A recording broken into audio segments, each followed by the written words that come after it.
feeling all in charge and everything. And thank you to Awake Mineral Water. Looping us up nice and everything. Now, so last week we started a conversation about trust. And the ideal thing we wanted to talk about was trust in marriage, but we needed to start off with trust itself. I mean, trust as a person, and then we looked at where trust came from, and how you can actually build it over time. And so it's not like we just grew up and like, wow, I trust you, and I don't trust you. No, it's built over time. And so we had in studio, still having today, his Kobina Jackson. He's a family life coach, and he's been doing amazing family life advocate. Hey. Coach advocate. Okay, but for back. All right, it's the table that is confusing me. I can tell. Yeah, so you're welcome. Thank you. I like your outfit. Said it before, I'll say it again. Thank you. Really beautiful. Thank you. Yeah, thank right? You. Okay, great. So last week we didn't really deal with so much, but I think that we touched on very, very important things. Yes. You took us through the process of the fact that trust is built over time. It's built from the time you started to cry in the earth, circumstances, way of living, how you perceive life. You took us through the elephant story, which is absolutely on my mind right now. Like where you hold for the elephant to is how hard or how soft life is for you. So yes, you perceive things differently based on the things that you've gone through. No, you're a good student. Did y'all hear that? Very good student. Yeah, so I mean, because it's very, very important for us. And so today, where are we taking the conversation from? Well, so you've given a good recap of what we did last week. So today I want us to look at trust as not as a set of actions that are not absolute. Okay. So basically what I'm trying to say is this, that for you to build trust, you will need empathy. You will need empathy to be able to choose specific trust-building actions that will inure to gaining trust in any relationship. I see. Wow, empathy. You see, remember that we last week we spoke about the individual differences. Yeah. So perceptions, people's unique experiences, their emotional needs. So whereas there are standard rules of engagement where trust is concerned, being consistent, being reliable, those things are, but how those things are implemented depends on you and I, or depends on the individual, because of our unique experiences and the perceptions that we've gathered or built over the period, over time, absolutely. So it is important that for any two people, we are talking about marriage, so let me insist on couple. Yeah. For a couple to build trust, it's important that each party are able to understand the way you feel. Take into account the other person's feeling and thinking. That's what empathy is, that I feel the way you feel. I'm taking into account. It's not all about me. It is how you feel. I can give you an example. There's a principle of transparency. Okay. That principle of transparency can be made manifest in different ways. There may be a couple that transparency means that every little thing that you do, talk to me about it. There may be another couple that, well, okay, I'm going out. Is all that is needed. Where you are going, or what you are doing is not, it doesn't matter. Because we can trust that you're a big boy, you can take care of yourself. And really, it may be fine with them, and they don't have issues. They won't have issues. But you may come across another couple that, okay, so what are you doing today? Give me those details, and those details reinforce their feeling of trust towards you. Okay. You understand? So it's very important that in the trust building process, it is personalized. There's no one rule set or one size fits for all. For all. You need to understand each other. You need to feel each other. You need to take into consideration the other party, what he feels or how she feels, before you take actions that will inure to trust. We can never really understand how somebody feels when they go through something. Say, maybe your wife in this weather is rheumatic patients or rheumatism or something, and then the person's like, I'm in pain, I'm going through this, and then I still have to go to work, take care of the kids, and the man is like, oh, it's okay, you'll be fine. The woman's like, you don't really know what I feel, do you? Because she's expecting that if you really understand what she's going through, you would have helped with chores, or you'd have helped with something. Yes. So you've hit the nail right on its head. So let's say two families or two couples. One couple, the wife, as you're saying, is going through rheumatic pains and wants to engage. The way they deal with the pain is to distract themselves. Yeah. Not to go and sit somewhere and just be in bed. They want to distract themselves, so they get very active.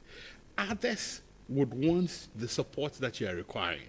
So I cannot say that every person who is in pain requires a certain level. Some people just want you to sit there and not say anything. Others will want you to engage them in conversation. Some people don't even want you around at all. They don't want you in their space. They want to be able to deal with it, and then later on, then they can interact with you. So depending on who, you need to learn who you're living with or who you're going to live with.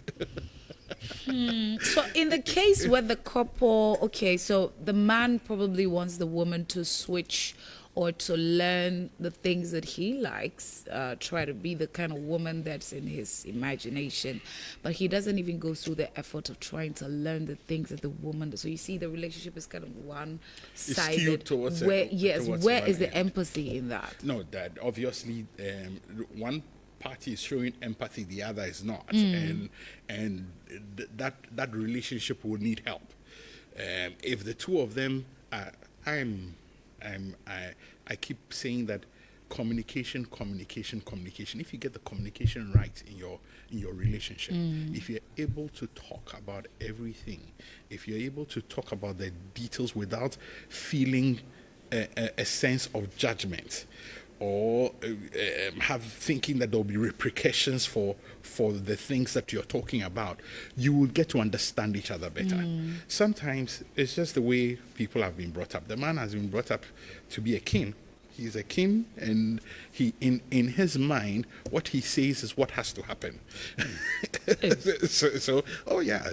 Unfortunately, that's the tradition and culture. That's the effect it has on us. So that's why I'm on a crusade to renew the minds of people. Yeah. So that's right. It's not what I say that should be final in my home. How my wife feels is important. So I need to be sensitive to how she feels. I need to be able to learn the art of listening to her and understanding her. I may not be happy with all of it.